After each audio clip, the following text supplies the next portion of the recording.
सकते हैं।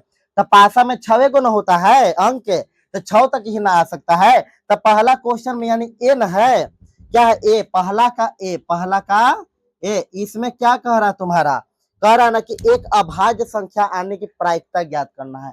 तो लिखेंगे चूंकि एक अभाज्य संख्या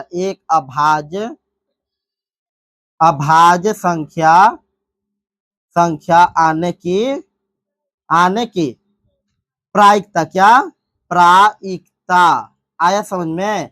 तो एक अभाज्य संख्या आने की प्रायिकता क्या हो सकता है, अभाज्य संख्या पहले कहते हैं कि इसको समझ में आ रहा है। तो अभाज्य संख्या बुआ उसको कहते हैं जो एक और खुद से कटे, इसके अलावा कोई से न कटे। जैसे में हो गया 2 हो गया जो एक से खुद से कटेगा, और जैसे में हो गया 3 हो गया, 5 हो गया, 7 हो गया मैया, और 9 हो गया।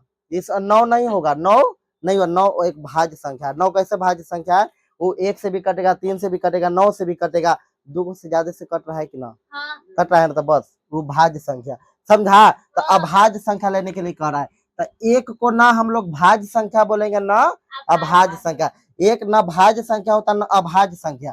तो 2 से हम स्टार्ट करेंगे, तो 2 है कौन सी अभाज्य संख्या, 3 भी अभाज्य संख्या, 4 तो नहीं है लेकिन 5 है ना, ये 1 से खुद से कटेगा, एक अलावा कोई से ना।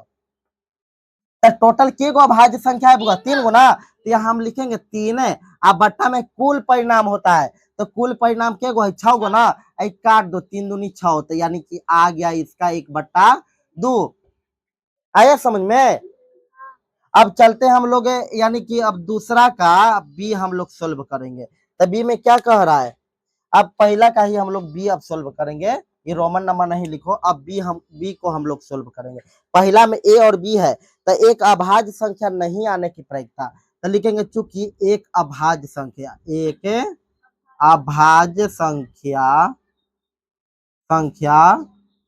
नहीं आने की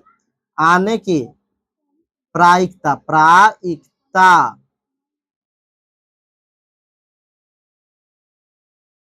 आने की प्रायिकता, एक अभाज्य संख्या, तब 3 गो अभाज्य संख्या न है, तो जो बच गए ना 3 गो ना बच गए, तो 3 लिख दो, अभाज्य संख्या न है, 3 गो भाज्य संख्या है, 3 गो अभाज्य संख्या है। तो अब कह रहा कि नहीं रहना चाहिए, तब नहीं, तो 3 गो छोड़ के बच गया के गो, 3 गो ना, 1 4 और 6, तो ये लिख दो, तो 3 गो ना है, तो 3 बट्टा में 6, तो 3 दूना, यानी कि आ गया 1/2।